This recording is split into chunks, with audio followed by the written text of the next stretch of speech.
খাবার শেষ করার দোয়া। শুধুমাত্র এই ছোট্ট দোয়াটির কারণে আপনার সকল গুনাহ মাফ করে দেওয়া হবে। সুবহানাল্লাহ। এই দোয়াটি যে হাদিসে এসেছে সেই হাদিসটি আমরা পাই সুনানে তিরমিজি, আবু দাউদ এবং ইবনে মাজাহ কিতাবগুলোতে।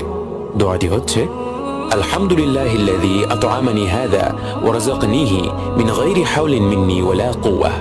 এর অর্থ হচ্ছে সকল প্রশংসা আল্লাহ তাআলার, যিনি আমাকে এই রিজিক দিলেন এবং এর মাধ্যমে আমাকে পরিপুষ্ট করলেন, এবং যা হয়েছে আমার নিজস্ব কোনো প্রচেষ্টা বা ক্ষমতা ছাড়াই। খাবার শেষে যখন আপনি আল্লাহর প্রশংসা